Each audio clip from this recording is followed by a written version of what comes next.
प्रशांत किशोर बिहार आ रहे हैं, या एक तरीके से ये कहें कि बिहार में उनकी दोबारा वापसी हो रही है।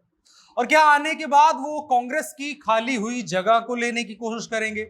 नीतीश कुमार भी संभवतः आखिरी कार्यकाल में सेवा दे रहे हैं मुख्यमंत्री के तौर पर, और जो हालत उनकी पार्टी की हो चली है उससे इस बात का अंदाजा लगा पाना बहुत कठिन नहीं है कि 2024 और 25 में क्या होने वाला है।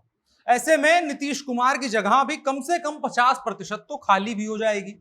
तो क्या उस जगह को लेने के लिए प्रशांत किशोर बिहार आ रहे हैं?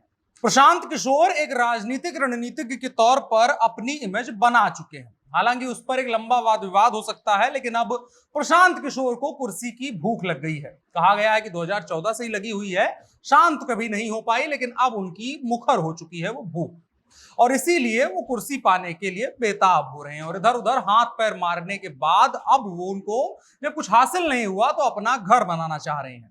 आइए एक नजर डालते हैं प्रशांत किशोर के करियर पर, और साथ में आगे क्या हो सकता है, बिहार में क्या संभावनाएं हैं, उस पर भी चर्चा करते हैं।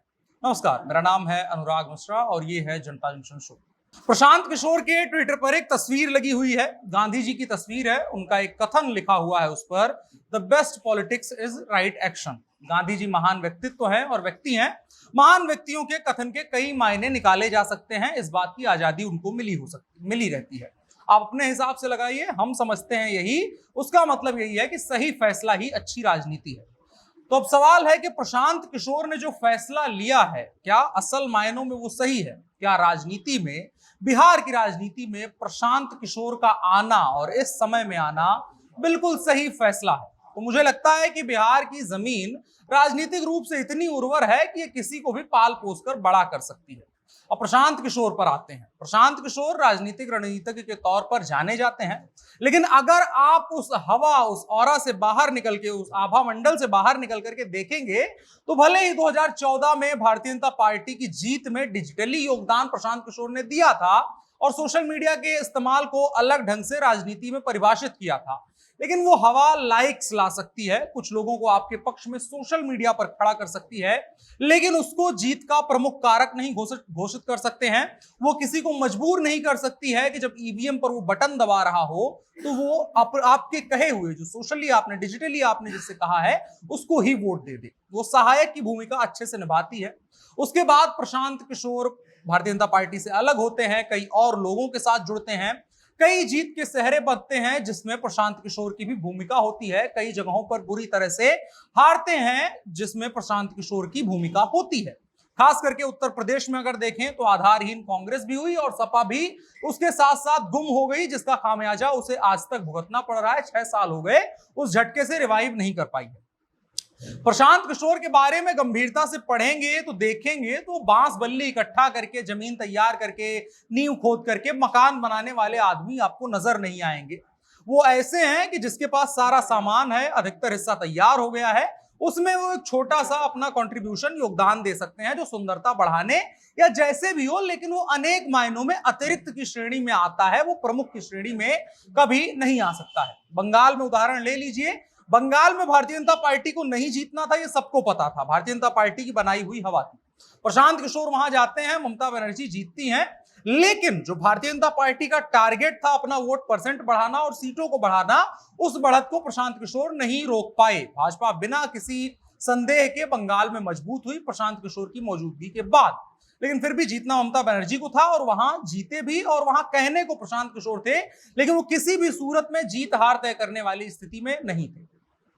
इसके इतर आप कहीं भी देख लें, वाईएसआर कांग्रेस से लेकर के उत्तर प्रदेश में कांग्रेस को देख लें, बिहार में जेडीयू का साथ देख लें, या दिल्ली में आम आदमी पार्टी को देख लें, पंजाब में कैप्टन ने उनका साथ लिया था, सभी लोगों ने उनका साथ लिया, लेकिन जिसकी लहर थी वही आगे जा पाया, जिसके पास अपनी कैपेसिटी नहीं थी, जिसमें पोटेंशियल नहीं था, जिसमें संभावनाएं नहीं थी, प्रशांत किशोर उसको आगे नहीं निकाल पाए। अगर आप एक शब्द में समझे तो प्रशांत किशोर धारा के विपरीत या तो बहे नहीं है, और अगर बहने की कोशिश की है तो हमेशा ही असफल हुए हैं। अब बिहार में राजनेता के तौर पर प्रशांत किशोर को देखते हैं, इनकी संभावनाओं पर बात करते हैं और देखते हैं किन संभावनाओं पर बात की जा सकती है। सबसे पहला कि भविष्य में बिहार को एक तीसरी पार्टी की जरूरत होगी। अगर नीतीश कुमार चुनाव आगे नहीं लड़ते हैं तो जेडीयू के मुख्यमंत्री के चेहरे के तौर पर जहां तक उम्मीदवार है की बात अगर की जाए तो उम्मीदवारी यही है कि नीतीश कुमार की यह आखिरी उम्मीदवारी है, आखिरी चुनाव लड़ रहे हैं। पार्टी का प्रदर्शन लगातार कमतर ही हुआ है। एनडीए में Bharatiya Janata party leading party है और वर्तमान में देखें तो सदन में भी number 1 party Bharatiya Janata party है और जेडीयू तीसरे नंबर पर है। फिर भी मुख्यमंत्री नीतीश कुमार बने हुए हैं, लेकिन भविष्य में ऐसा होने की उम्मीद नहीं है और नीतीश कुमार के बाद कोई स्पष्ट चेहरा या स्वीकार्य चेहरा जेडीयू में नहीं है और उसके बाद चेहरों की लड़ाई भी होना जाहिर है और ऐसे में कुछ बड़े चेहरे इधर उधर हो सकते हैं। प्रशांत किशोर जनता दल यूनाइटेड का हिस्सा रहे हैं, जाहिर वहां के नेताओं से संपर्क भी होगा, तो कुछ लोग भविष्य में प्रशांत किशोर का साथ भी दे सकते हैं जेडीयू छोड़ करके। भाजपा से फिलहाल की नाराजगी है, लेकिन फिर भी बिहार में भाजपा को एक बड़े चेहरे की जरूरत है, तो यह भी हो सकता है कि साहेब और इधर प्रशांत किशोर एक साथ आ जाए। साहेब मतलब नरेंद्र मोदी, ये दोनों भी साथ आ सकते हैं, इसकी बहुत कम संभावना है, लेकिन बात इस पर भी की जानी चाहिए। इसके अलावा अगर प्रशांत किशोर अपने आप को भारतीय जनता पार्टी का धुर विरोधी और इस तरीके से मानते हैं कि हिंदुस्तान की राजनीति में केवल प्रशांत किशोर ऐसे शख्स हैं जो भारतीय जनता पार्टी को राजनीति से बाहर कर सकता है, तो फिर बिहार से ही शुरुआत करते हुए बिहार की सत्ता से भाजपा को दूर करने के लिए और अपनी राजनीतिक जमीन बनाने के लिए राजद के साथ जाकर के एक बढ़िया पद पा सकते हैं और साथ में अच्छा खासा जनाधार भी पा सकते हैं। तो कुल मिलाकर के अगर बिहार में देखें तो प्रशांत किशोर के ऊपर निर्भर करता है वो किसके साथ जाते हैं, उनके पास विकल्पों की कमी नहीं है। अब बिहार में किस तरह की राजनीति के साथ प्रशांत किशोर आते हैं ये देखने वाली बात होगी। रास्ते कई खुले हैं प्रशांत किशोर के पास, अब वो कब आते हैं राजनीति में ये भी देखने वाली बात होगी। टाइमिंग बहुत बड़ा सवाल होगा। क्या 2024 में भाजपा का रथ रोकने की कोशिश करेंगे कि बिहार से ही शुरुआत इस बात की जाए कि भारतीय जनता पार्टी का रथ रोका जाए और इन दावों को झूठा साबित करने की कोशिश करेंगे कि वो बस लहरों के विजेता हैं। और यह भी सवाल है कि क्या वो बिहार में आकर के अपने मास्टरमाइंड होने का सबूत देंगे, क्योंकि आप अगर देखेंगे तो फिलहाल की राजनीति में बिहार में 2-4 विधायकों वाला समीकरण हरदम बनता बिगड़ता रहता है। तो क्या प्रशांत किशोर वैसे मास्टरमाइंड के तौर पर बिहार में आएंगे, किसके साथ जाएंगे, किसका साथ लेंगे या अकेले लड़ेंगे, यह भी सवाल है। हमने कुछ संभावनाओं पर बात की कि अगर ऐसा हो तो क्या होगा। रही बात उनका एक ट्वीट है उसके भी मतलब निकाले जा रहे हैं, बात कर रहे हैं लोग उसके मतलब निकाले जा रहे हैं, तो हमें लगता है मतलब निकालने की बात जो है वो समाजवादी राजनीति का इशारा कर रहे हैं, जो भारत और खास करके हिंदी बेल्ट में सबसे सटीक राजनीति है। भाजपा 2014 में इससे थोड़ा सा हट करके चली थी, लेकिन आज की तारीख में अगर आप देखेंगे तो वो भी सोशल इंजीनियरिंग पर ही आ चुकी है। जो क्षेत्रीय पार्टियां करती थी वही भारतीय जनता पार्टी भी कर रही है और कम से कम यहां अगर किसी को भी राजनीति करनी और लंबे वक्त तक टिकना है तो इसी फॉर्मूले पर करनी भी होगी। पुष्पम प्रिया का उदाहरण ले सकते हैं, उनकी राजनीति भी आउट ऑफ सिलेबस थी और उनको भी किसी पन्ने में जो राजनीति का किताब बनेगी उस पन्ने में जगह नहीं मिली है। तो मुझे नहीं उम्मीद है कि कुछ अलग लेकर के प्रशांत किशोर आएंगे। जो बातें 2 साल पहले की एक प्रेस कॉन्फ्रेंस में जब प्रशांत किशोर पार्टी छोड़ रहे थे जेडीयू, जो उन्होंने वहां पर बोली थी उन्हीं बातों का मैनिफेस्टो बनेगा और वही वाली राजनीति करेंगे, यही उम्मीद की जा सकती है। वो खुद को नीतीश कुमार के बेहतर जेरॉक्स कॉपी के तौर पर बताते हुए नजर आएंगे और जमीन तलाशेंगे। टाइमिंग क्या रहेगी वो बहुत बड़ा सवाल है। लोकसभा के वक्त आते हैं तो वो एंट्री दोधारी तलवार के तौर पर होगी। अगर कुछ बेहतर कर पाए उस दौरान तो 25 के लिए शानदार जमीन तैयार होगी और अगर लोकसभा में आए और गड़बड़ हुआ तो उनका 24 तो मुश्किल बैठेगा ही, 25 भी मुश्किल बैठता नजर आएगा। ये हमारा आकलन था। एक नजर डाल लेते हैं प्रशांत किशोर के करियर पर भी। संयुक्त राष्ट्र में नौकरी किया करते थे, 34 साल की उम्र में नौकरी छोड़ करके भारत आए, गुजरात में मोदी के साथ काम करना शुरू किया। 2014 के लोकसभा चुनाव में नरेंद्र मोदी के कैंपेन में चाय पर चर्चा और वर्चुअल रैली जैसी नई चीजों का इस्तेमाल किया गया। माना गया इसके पीछे प्रशांत किशोर ही थे। बाद में प्रशांत किशोर एक कैंपेन मैनेजर के रूप में उभर करके आए, मतभेद हुए, भाजपा का साथ छोड़ा, अपनी कंपनी आईपैक के जरिए अलग अलग राजनीतिक पार्टियों के साथ काम करते रहे। इसके बाद एक दौर आया जब प्रशांत किशोर नेता भी बने, जनता दल यूनाइटेड का हिस्सा बने, प्रदेश उपाध्यक्ष बने, लेकिन फिर पार्टी छोड़ दी। फिर हाल में कांग्रेस के साथ भी जाने की कोशिश करी, लंबी बातचीत चली लेकिन बात नहीं बन पाई और अब Prashant Kishor full time politician बनने का मन बना चुके हैं और वो बिहार में अपनी पार्टी लॉन्च करने की बात कर रहे हैं। स्वराज की बात कर रहे हैं, स्वराज नहीं सुराज की बात कर रहे हैं। एक तरीके से वही वाला फॉर्मूला जो एक जमीन वाला होता है, उसी फॉर्मूले के तहत प्रशांत किशोर सियासत करने की कोशिश कर रहे हैं। अब बिहार में उनकी एंट्री कब होगी, क्या कुछ होगी, उसको लेकर के बड़े सवाल हैं। जवाब हमें भी नहीं पता है, आपको भी नहीं पता है, कयास लगाए जा सकते हैं। उन पर बात करने की कोशिश करी। बकाया आप क्या सोचते हैं कमेंट बॉक्स में बताइए। और प्रशांत किशोर की राजनीति और बिहार में उनकी राजनीति कितनी संभावनाएं हैं उस पर जरूर अपनी राय रखिएगा। बकाया कार्यक्रम को साझा करिएगा। बड़ी खबर में इतना ही। अब बढ़ चलते हैं कार्यक्रम के अगले हिस्से की तरफ, जो है इन शॉर्ट। शिवसेना के नेता और सांसद संजय राउत ने महाराष्ट्र के पूर्व मुख्यमंत्री और भारतीय जनता पार्टी के नेता देवेंद्र फडणवीस पर तगड़ा पलटवार किया है। राउत ने फडणवीस के इस दावे की अयोध्या में ढांचा ढहाए वक्त कोई भी शिवसेना नेता मौजूद नहीं था, उस बात पर बहुत तगड़ी प्रतिक्रिया दी है। राउत ने कहा है कि भाजपा को अपने नेताओं से पूछना चाहिए कि ढांचा गिराने वक्त शिवसेना की भूमिका क्या थी।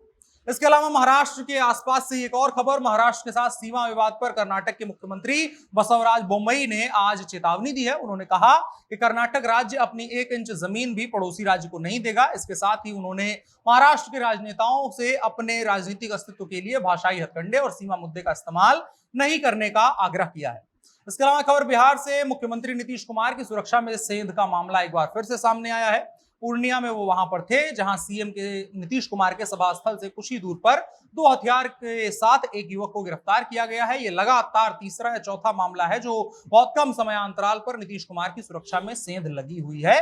इसको लेकर के बड़े सवाल खड़े हो रहे हैं। इसके अलावा एक और खबर बिहार से ही, भागलपुर में हवाई अड्डा बना था और वहां से हवाई जहाज उड़ाने की बातें हो रही थी, लेकिन अब पता चल रहा है कि वहां से हवाई जहाज उड़ाना आसान नहीं है क्योंकि यहां पर सुरक्षा कारण है और आधारभूत सुविधाओं की कमी है। यह बात राइप एयरलाइंस की ओर से बताई गई है।